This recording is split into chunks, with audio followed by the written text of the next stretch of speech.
I must say, after everything we've just seen at the Republican convention this past week, being here with you on this beautiful day is truly like a breath of fresh air.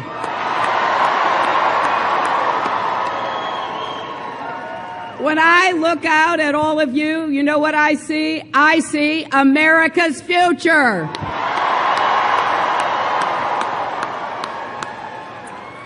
Instead of the fear and the anger and the resentment, the lack of any solutions to help working families get ahead or keep our country safe, I sense the confidence, the optimism that, you know what, we are stronger together and we're going to make that future better.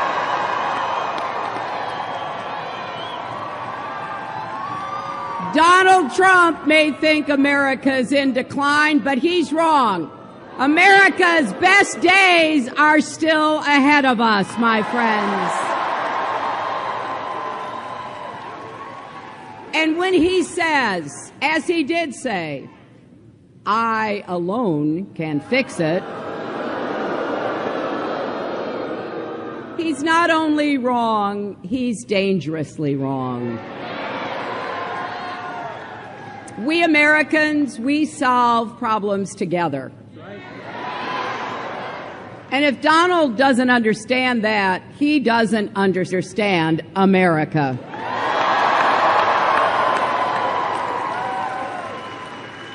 I know that no one does anything all alone. And part of our challenge is to make sure we do work together. I'm looking forward to working with your elected officials. I want to thank Senator Bill Nelson, who was with me yesterday in Orlando and Tampa. I want to thank Congresswoman Debbie Wasserman Schultz. And I'm looking forward to working with her and with Congresswoman Federica Wilson and Congressman Elsie Hastings. And I want to thank all the elected officials from all levels of government who are here and supporting our campaign and our vision for the country. Now, next week in Philadelphia, we will offer a very different vision for our country. One that is about building bridges, not walls. Embracing the diversity that makes our country great. Lifting each other up, standing together, because we know there's nothing we can't accomplish once we make up our minds. And that's why I am so thrilled to announce that my running mate is a man who doesn't just share those values, he lives them.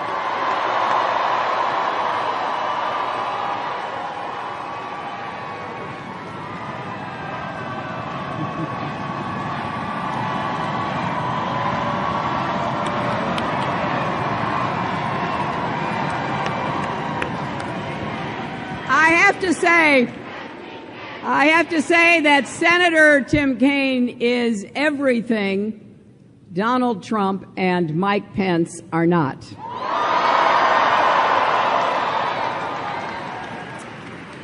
He is qualified to step into this job and lead on day one.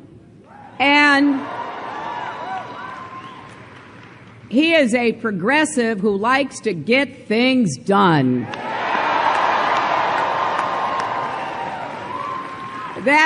That's just my kind of guy, Tim. We both grew up in the Midwest. We were raised by fathers who ran small businesses. and who taught us about the dignity of work and the discipline of a job well done. And in both of our families, faith wasn't just something you talked about at church on Sundays. It was a call to serve others in every way that we can.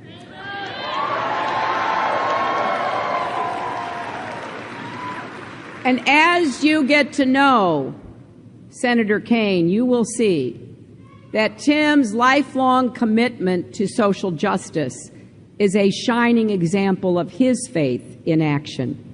You know, during law school, when his fellow classmates were taking internships at prestigious law firms, he took time off to work with missionaries in Honduras.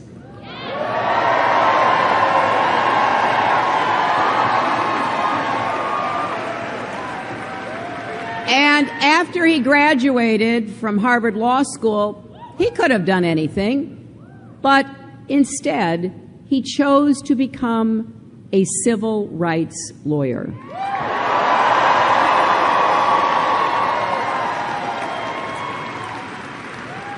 One of his first cases was a pro bono case representing a woman who was denied an apartment because she was African American. So while Tim was taking on housing discrimination and homelessness, Donald Trump was denying apartments to people who were African American.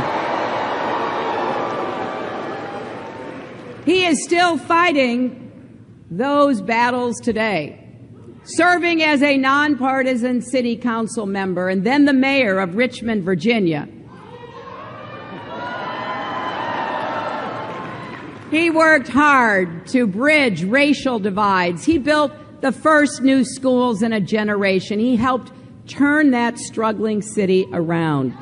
And as governor of Virginia, he led the Commonwealth through the worst financial crisis in a generation. What did he do? He brought Democrats and Republicans together to protect the programs that working families count on.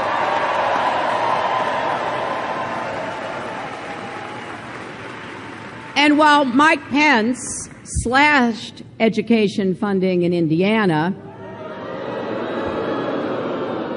and gave more tax cuts to the wealthiest, Tim Kaine cut his own salary and invested in education from pre-K through college and beyond.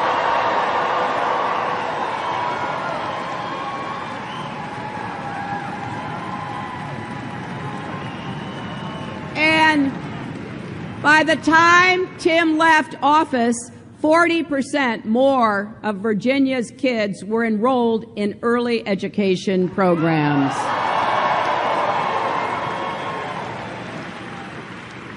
And then, as a United States Senator, Tim has used his positions on the Foreign Relations and Armed Services Committees to stand up for our veterans and our values and our men and women in uniform and our security.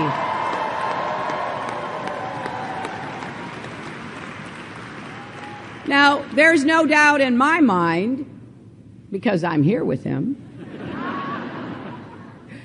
that Tim is so qualified to be vice president, and as I have said many times, the most important qualification when you are trying to make this really big choice is, can this person step in to be president? Well, at every stage of Tim's career, the people who know him best have voted to give him a promotion.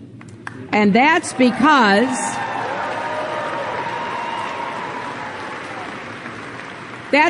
he fights for the people he represents, and he delivers real results. Now, I can't wait for all of you to get to know him the way that I have, the proud father of 3 grown-up kids. who have their own lives and are making their own contributions, including serving our country. A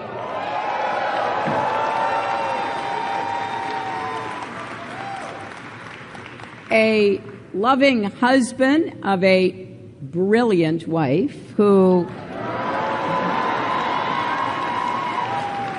is a great fighter for progressive causes in her own right. The leader who cares more about making a difference than making headlines. And make no mistake, behind that smile, Tim also has a backbone of steel. Just ask the NRA.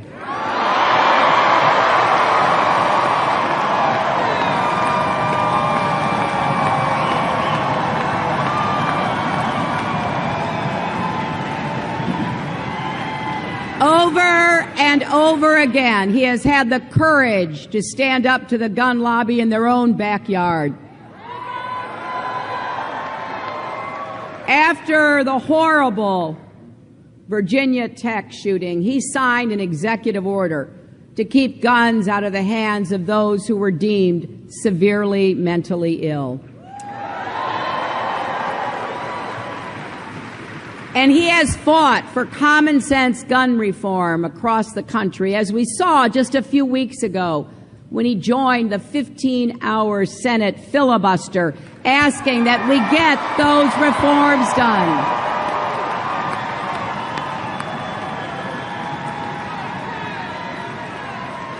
So, when I say he's a progressive who likes to get things done, I mean it. He's not afraid to take on special interests, whether he's calling for tough regulations on payday lending or fighting back against attacks on Planned Parenthood and defending women's right to make our own health decisions. Tim has led on some of the most important issues facing our country, from voting rights to LGBT equality,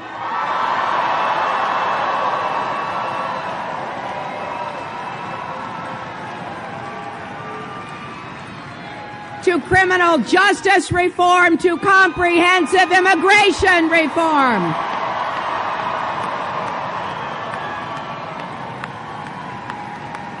Now,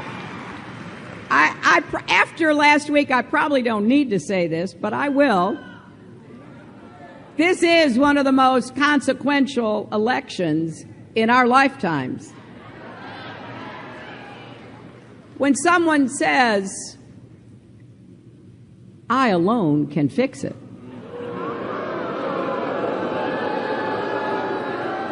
that should set off alarm bells in not just Democrats' minds, but Republicans, independents, people of all ages and backgrounds. That is not a democracy.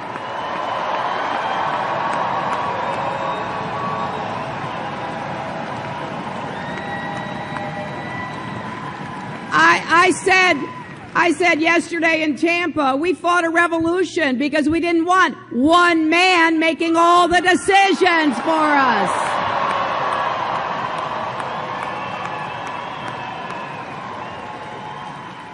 And besides, it is just nonsense. No one does anything alone. We don't have a one-person military. We don't have a one-person teaching corps. We don't have one doctor and one nurse who fixes everything, do we? We work together. That is what has traditionally set us apart from places that have turned to single leaders, despots, dictators, authoritarians who have promised people, "I can fix it alone." You know what that says about us? That somehow we're helpless? We can't do this work that needs to be done in America ourselves? That we can't reach out to one another? That we can't make the economy work for everyone, not just those at the top?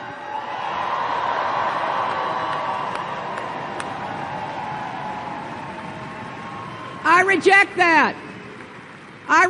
that. And next week, starting on Monday, in Philadelphia, you're going to see a very different kind of vision.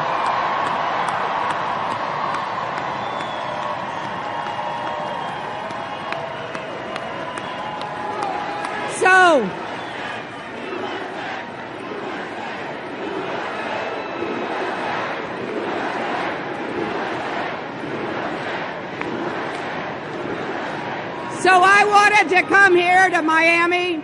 I wanted to come here to introduce you to the person that I just can't think of anybody better to have by my side on the campaign trail in the White House. Together we are going to take on the challenges that are hurting Americans. We are going to give the middle class a raise. We are going to give tax relief to working families to help with the rising costs of raising kids.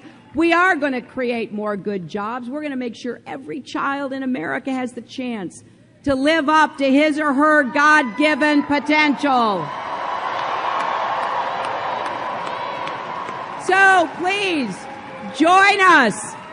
Join us. Take out your phone right now. Text JOIN to 47246 or go to HillaryClinton.com because we are hiring organizers right here in Florida right now. So be involved in every way that you can because together we're going to win this election and move our country forward. Please join me in welcoming the next Vice President, my friend, Senator Tim Kaine.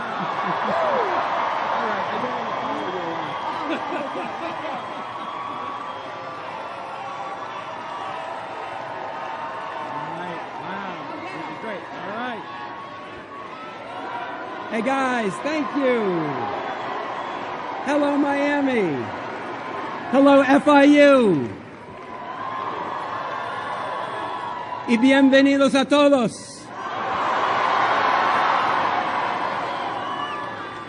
Bienvenidos a todos en nuestro país, ¿verdad? Porque somos americanos todos.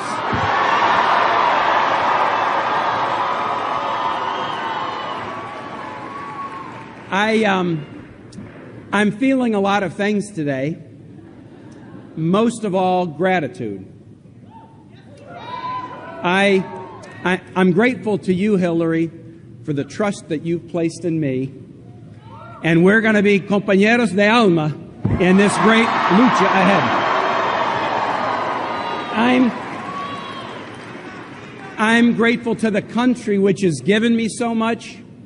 I'm grateful to all of you, Floridians, my Virginians, all Americans who poured their hearts into this wonderful, wonderful campaign.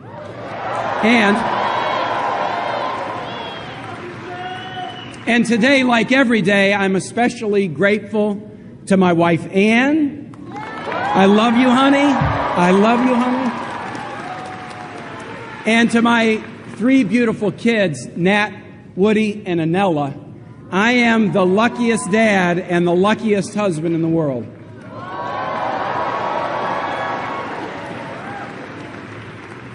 This is quite a week for me, and believe it or not, for as powerful as it is to become Hillary Clinton's running mate, that's not the only thing on my mind this week.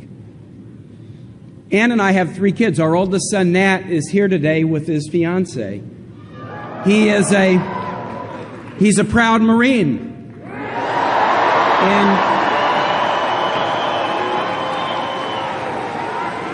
And in just a few days, he's deploying to Europe to uphold America's commitment to our NATO allies.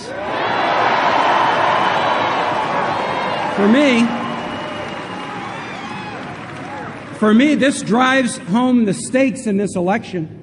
Nearly 2 million men and women put their lives on the line for this country as active duty, as reservists, as Guard members.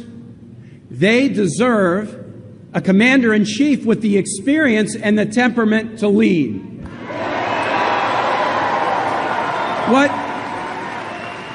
What does Donald Trump say about these great Americans, these 2 millions? He repeatedly calls the American military, quote, a disaster. And just this week, Donald Trump said that as president, he'd consider turning America's back on our decades-old commitments to our allies. And all of you remember a few months ago when he said about a Senate colleague of then Senator Clinton's and mine, John McCain, that he wasn't a hero because he had been captured and served as a prisoner of war in Vietnam. And he wants to be commander-in-chief? While our service members are out there on the front lines, Trump saying he'd leave our allies at the mercy of an increasingly aggressive Russia. And folks, that's an open invitation to Vladimir Putin to just roll on in. Even a lot of Republicans say that that's terribly dangerous.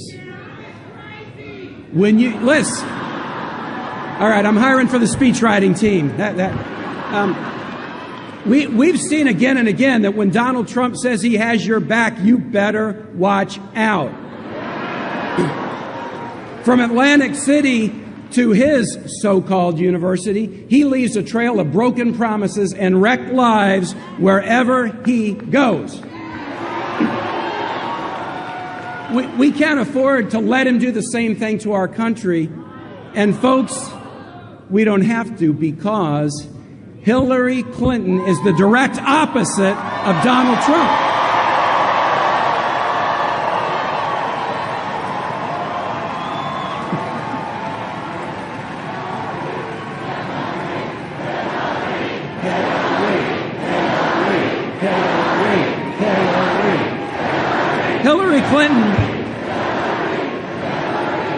Hillary Clinton, she doesn't insult people, she listens to them. What a novel concept, right?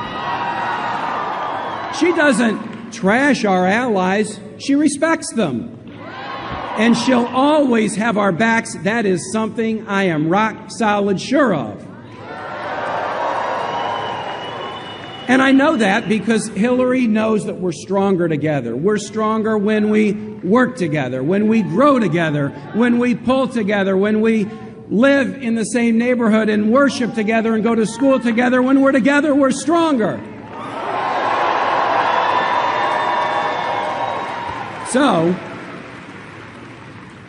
I could not be any more honored to stand by Hillary's side in this very important campaign. We love you both!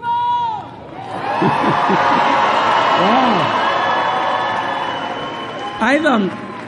I've spent most of my life in public service because I believe in doing everything I can to make a positive difference in people's lives. And I can see a lot of you out there who feel exactly the same way. Exactly the same way. I'm one of only 20 people in American history to serve as a mayor, a governor, and a United States senator.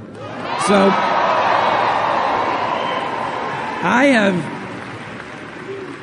I've been able to see how government works and how sometimes it doesn't, from just about every perspective. And I've always believed that however you serve, what matters is whether you actually deliver results for people. And that's been my goal. That's been my goal in every position I've ever held. Now, I know for a lot of you, this might be the first time you're hearing me speak. And hey, let me be honest. For many of you, this is the first time you've even heard my name. But that's okay, because I'm excited for us to get to know one another. So today I thought I might tell you a little bit about me and where I come from.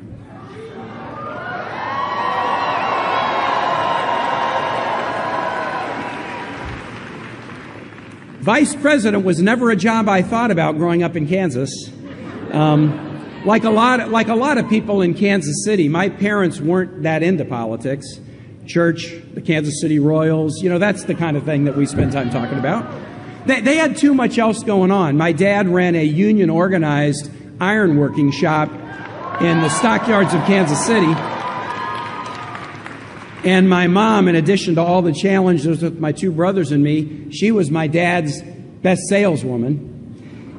That ironworking business was tough. It's the kind of job where you can't cut corners. if you're not careful, you can make one mistake and ruin an awful lot of work in an instant. I learned that working in my dad's shop. My two brothers and I, we all pitched in. Sometimes we were scheduled to pitch in, and sometimes Dad would just shake us in the morning and say, I got an order to get out, and I really need you guys today. I remember once, the last day of summer vacation, I was so looking forward to sleeping in, and then I felt that hand on my shoulder at about 6. I really got to have your help to get an order out today. But that's what families do. We would go there early, especially in the summer, to try to get the work done before the day got hot. That's what families do. That's what families do. My parents, Al and Kathy, and they're alive and healthy, and they're happy today. 81 years old, alive, healthy, and happy. They taught me early lessons that have guided my life: the importance of hard work, of faith and kindness, of following your dreams. My mom once told me, and I'll say this, she wasn't much of a lecturer. She just kind of liked to live, and then we were supposed to follow the example. But she once told me this: Tim, you have to decide whether you want to be right or you want to do right. If you want to be right, go ahead and be a pessimist. But if you want to do right, be an optimist. And folks, I've been an optimist ever since.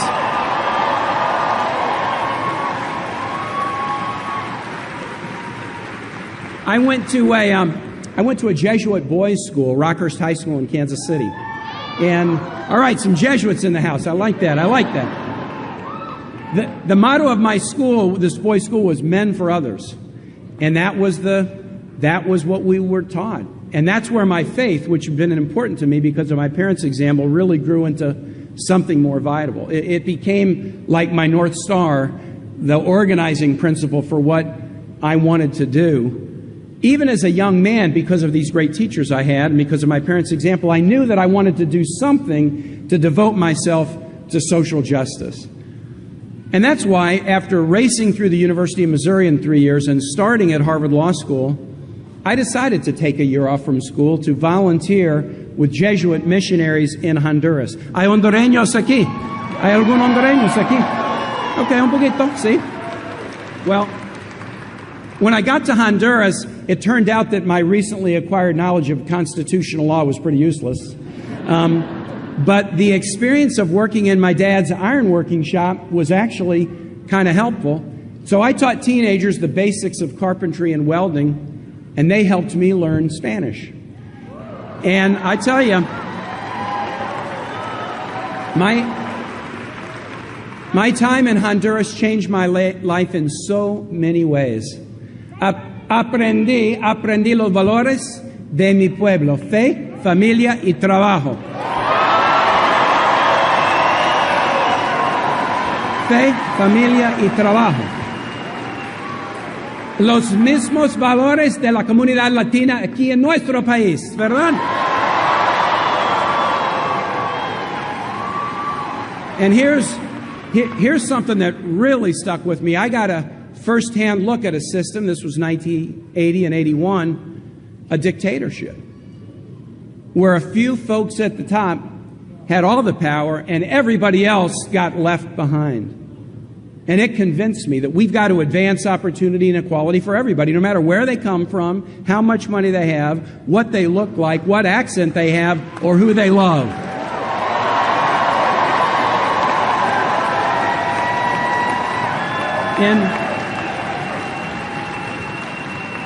In 1970, a Republican governor of Virginia, Linwood Holton, believed exactly the same thing. He integrated Virginia's public schools after the state had fought for 16 years after Brown v. Board to keep them segregated.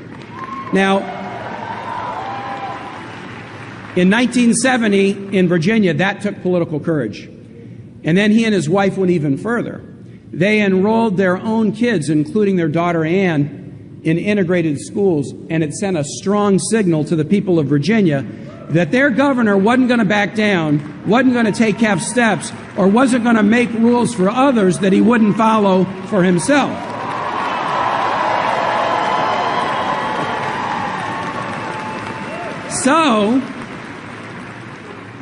Many years later, that young girl, Anne, went to Princeton, went to Harvard Law School, guided by her experience as a youngster in the first generation of integrated Virginia schools. And one day in a study group, she met this kind of nerdy guy who had been off teaching kids in Honduras. Anne and I got married 32 years ago at St. Elizabeth's Catholic Church in the Highland Park neighborhood of Richmond, Virginia.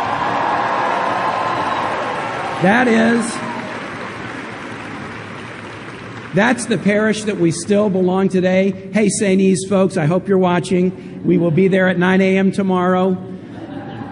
Marrying Anne was and remains the best decision of my life. And am I right? Am I right? And it turns out she actually learned negotiation a lot better than I did in law school, which is how a Kansas City kid ended up in Virginia. So Anne and I settled down, we started a family, and we sent our kids to those same public schools that her father had opened up to everybody.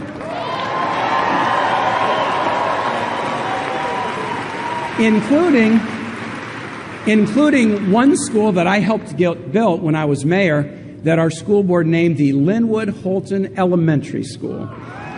How cool was it to see our three kids head out the door with their backpacks on to walk to a neighborhood school named after their civil rights hero grandfather? Now,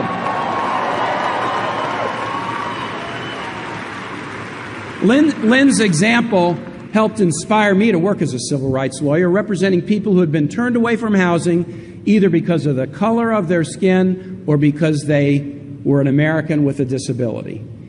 And this was my civil rights work for 17 years. I brought dozens of lawsuits when I was in private practice, battling banks, landlords, real estate firms, insurance companies, and even local governments that had treated people unfairly. In 1998, I won a historic verdict against a national insurance company because they had been redlining minority neighborhoods, treating them unfairly in the issuance of homeowners insurance. At the time I won that case, it was the biggest jury verdict ever in a civil rights case in American history. I like to fight for right. I like to fight for right.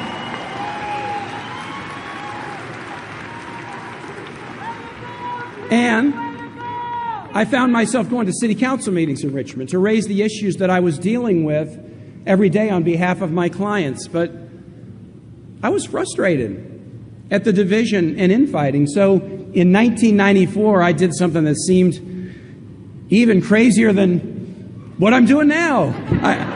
I decided to run for local office. Man, I was so scared the day I announced, but I wanted to help my city and my community. I knocked on every door in my district. I won my first race, beating an incumbent by 94 votes, the first of many nail-biters and squeakers I've had since then. And as I've often said, if I'm good at anything in public life, it's good because I started at the local level, listening to people, learning about their lives, and trying to find consensus to solve problems.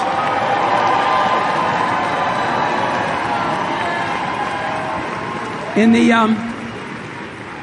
years that followed, I became mayor of Richmond. I was elected lieutenant governor of Virginia. And in 2006, I became the 70th governor of the Commonwealth of Virginia. When we moved into the governor's mansion after the inauguration, my wife became the only person who had ever lived there, first as a child and then as an adult.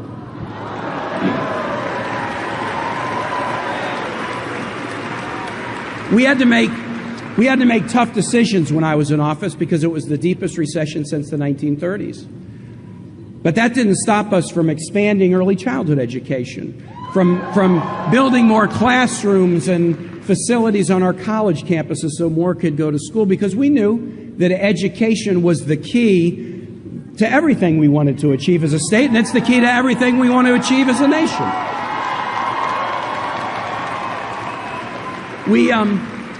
We invested in open space preservation and cleaning up the Chesapeake Bay because our kids and grandkids deserve to enjoy the beautiful Commonwealth that we love, just like you love the beauty of your Sunshine State. And we achieved national recognition for our work in tough times. When I was governor, Virginia, best managed state in America, best state for a child to have a successful life, best state for business, one of the lowest unemployment rates, one of the highest bond ratings, one of the highest family incomes. We did that during tough times. And so today, I am proud to carry that work forward as a Virginia senator serving on the Armed Services, Foreign Relations, and Budget committees. They actually just added me to the Aging Committee, too. I don't know why they would have done that. Why would they have done that? I'm proud to support my wife's public service. She has been a legal aid lawyer, juvenile court judge, foster care reformer. Now she's Secretary of Education for the Commonwealth of Virginia.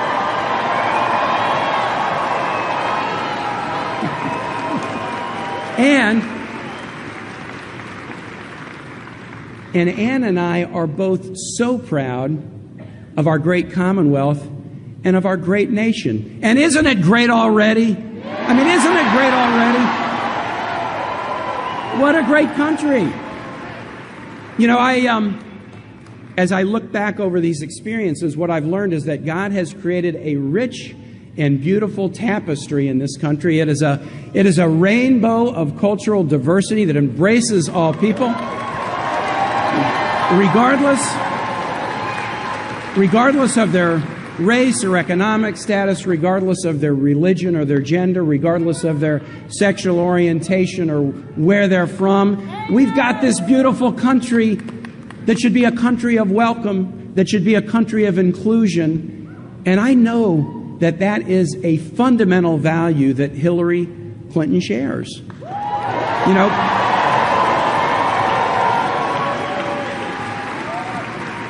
Soy católico. I'm a Catholic. And Hillary is a Methodist. But I tell you, her creed is the same as mine. Do all the good you can. Pretty simple.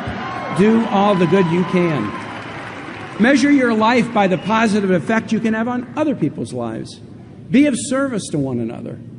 Now, that's a notion that Americans of every faith tradition and every moral tradition believe in. And it's a message that Hillary Clinton has taken to heart for her entire life. For her entire life. Fighting for children and families, like when she was First Lady, after she tried and a recalcitrant Congress blocked her in the big advance that we needed on health care reform, she said, you know what? I'm not stopping. If we can't get it all, can we pass a program to provide health insurance to 8 million more American children? And that's what she did. And that's what she did. That's who she fought for. Fighting for equal rights for African Americans, for Latinos, for people with disabilities, for LGBT Americans.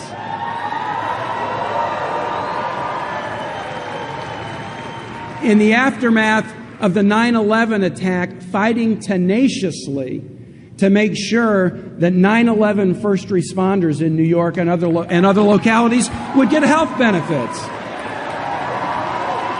Now, there are an awful lot of people who've put their trust and their faith in Hillary, and she's always delivered for them. From working with the Children's Defense Fund, to First Lady of Arkansas, to First Lady of the United States, to Senator, to Secretary of State, she has always delivered.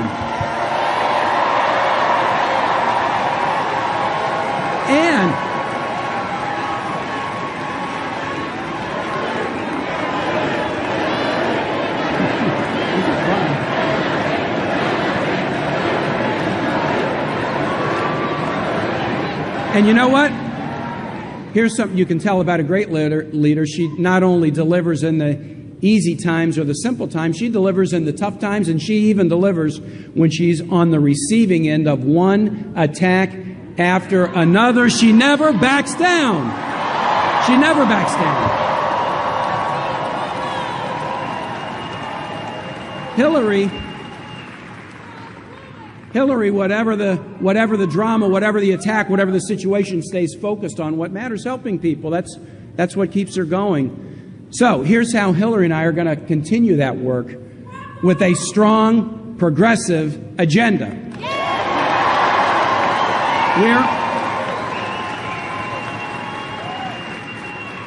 We are going to make the American economy work for everybody, not just those at the top. Not just those at the top. And we'll do that by making the largest investment in good-paying jobs since World War II. We will make college debt-free for everybody.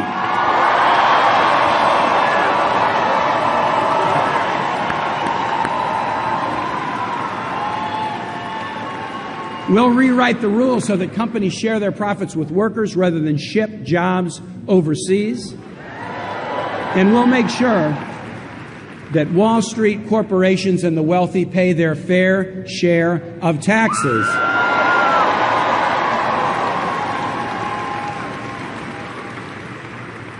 And while we're on the subject of taxes, where are Donald Trump's tax returns?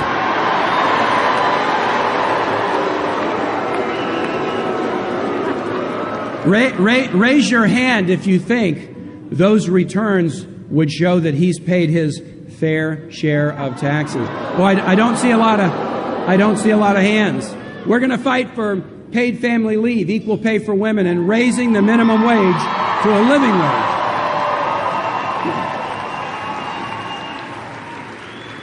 To keep families together, and to bring them out of the shadows, in our administration, in the first 100 days, we'll put forward a comprehensive immigration reform package that includes a path to citizenship.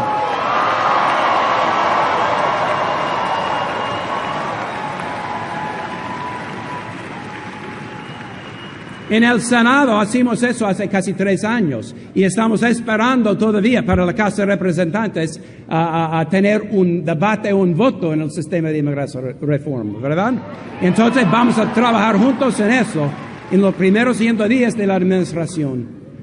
I will encourage you, if you haven't done this, go to a naturalization service where people become U.S. citizens. It is, how many of you, raise your hand if you have been a naturalized citizen. If you, yeah, wow. Thanks for choosing us. Thanks for choosing us.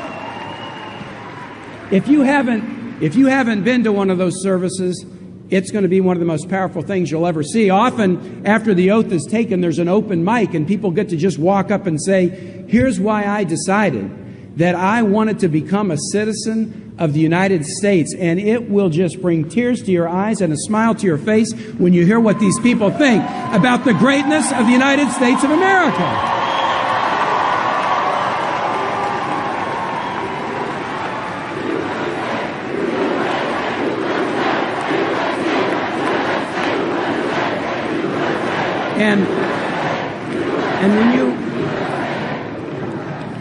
And when you go to one of these naturalization services and you see the people's desire to join this great country, you'll basically have this pretty amazing thought. Cualquier persona que ama tanto a los Estados Unidos merece estar aquí. Anybody who loves America this much deserves to be here. Deserves to be here. Now, there's one last part of Hillary's plan that means a lot to me personally, that kind of emotional for me, and I bet it's emotional for you. How to stem the epidemic of gun violence that kills 33,000 Americans every year. As governor during one of the most horrible shootings in America's history, this issue is very close to my heart. Very close to my heart. And I know that many of you here feel exactly the same way after that tragic shooting in Orlando in June. We can do better, folks. We can do better. It was in April of 2007, about halfway through my time as governor. I had just arrived in Japan on a trade mission to bring jobs back to Virginia, had checked into the hotel room, had fallen asleep when the knock came at my door, and the head of my security detail said, "Governor, you got to turn on the TV. We're going to get on the phone. There's a horrible shooting underway at Virginia Tech, this wonderful college in Blacksburg, Virginia." And as jet-lagged as I was and just arrived, I said, "Take me back to the airport. I'm getting the first plane home." It was 14 hours over. It was 14 hours back. And I walked onto that campus, jet-lagged and in the wrong time zone. But I knew that, as a leader, even though I didn't have any magic words to say that would take away the horror of the tragedy, I had to bring comfort in some way to the families of those who had been killed, to the students and professors who had been injured, and also to the first responders who had been there to help them.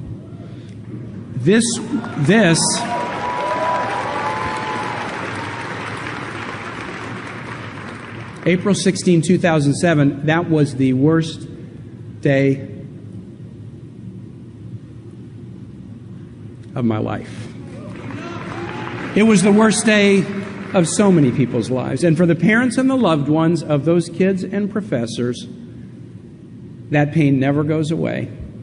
Precious 17-year-olds, a 70-plus-year-old Lithuanian-born Holocaust survivor who was a teacher, who could survive the Holocaust, who could survive the Soviet takeover of his country, but who fell victim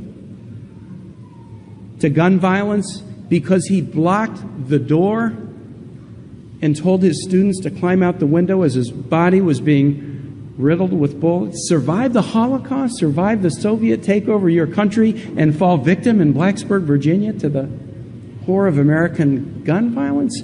So when the vast majority of Americans, and even a majority of NRA members, agree that we have to adopt common sense gun safety measures, Hillary and I will not rest. Will not rest. We will not rest until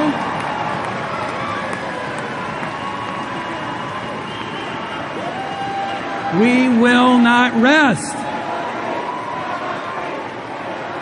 We won't rest. We won't rest until we get universal background checks and close loopholes that put guns in the hands of criminals, terrorists, and dangerous people who should not have them. It's so easy. The American public wants it. Gun owners want it. The NRA members want it. We will not rest. Now, folks, I know the NRA. They're headquartered in my state, in Virginia. They've campaigned against me in every statewide race that I've ever run, but I've never lost an election. I've never lost an election.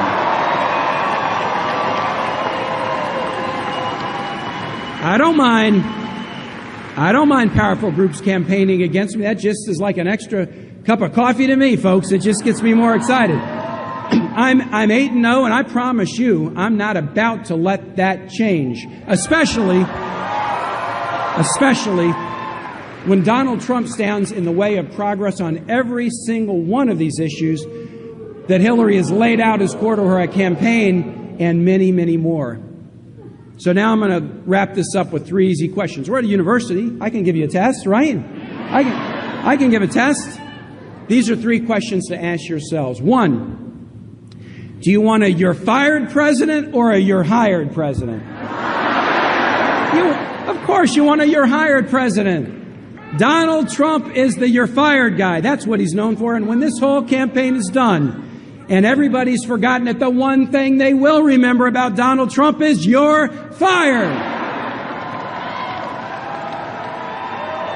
Bankrupting companies, shipping jobs overseas, stiffing contractors, being against federal minimum wage, being against equal pay for equal work. He's the "you're fired" guy. Hey, we've got a "you're hired" president. A "you're hired" president. Let's do debt-free college so people can have skills. Let's build bridges and roads and airports and ports so people can have jobs. Let's go for equal pay. Let's raise the minimum wage. Let's bring back the dignity and respect of work. A "you're hired" president. All right. You're 1 for 1. Question 2. Do you want a trash-talking president or a bridge-building president? Of course you do. Donald Trump trash talks folks with disabilities, trash talks Mexican Americans and Latinos, whether they're new immigrants or governors or federal judges. Trash talks women, trash talks our allies, calls the military a disaster. Oh, you're right. He doesn't trash talk everybody. He likes Vladimir Putin. You're right. Let's get that straight. But this is a bridge builder president. As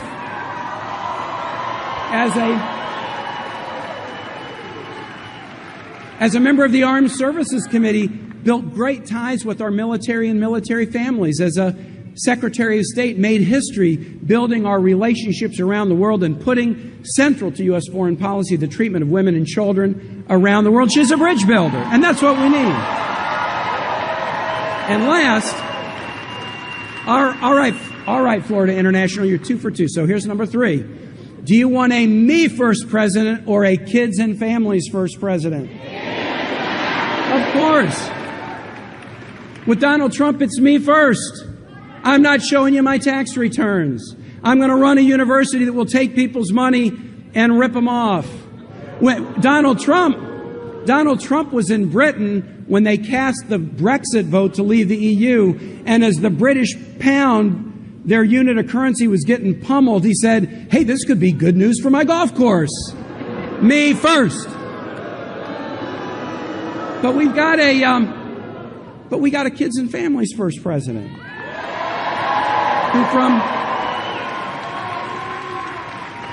who from her earliest days has been battling. And I'll tell you something. I'm going to give you a secret about those of us in politics. If you want to try to judge the character of somebody in politics, I'll tell you how to do it. And it's really simple. Look at their life and see if they have a passion in their life that they had long before they got into politics. A passion that's not about themselves, a passion that's about somebody else, and then see if they have held on to that passion through thick or thin, in good times or bad, whether winning elections or losing elections, come hell or high water. Look to see if they have a passion that's about somebody else, and look to see whether they've held on to it all the time. And that is character, and that is our kids and families first, Hillary Clinton.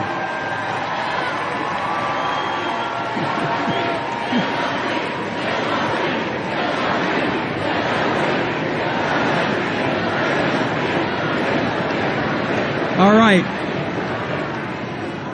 When I was a kid growing up, my favorite president was another Kansas City guy, Harry Truman. Great Democratic president. Great Democratic president. And let me tell you something that Harry Truman said that could have been written 5 minutes ago. He said it in the late 1940s.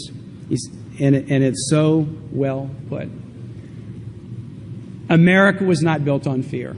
America was built on courage, on imagination, and an unbeatable determination to do the job at hand. Let me tell you that one again. That's so good. America was not built on fear. America was not built on fear. It was built on courage, on imagination, and on an unbeatable determination to do the job at hand. Friends, Hillary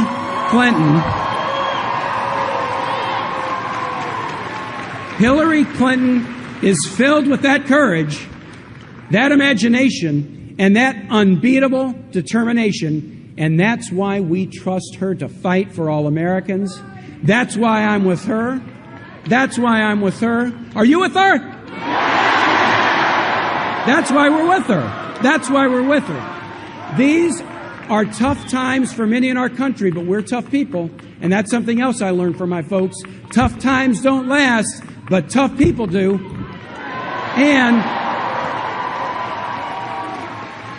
they don't come any tougher or any more compassionate than Hillary Clinton. So let's go make history and elect Hillary Clinton, the 45th President of the United States.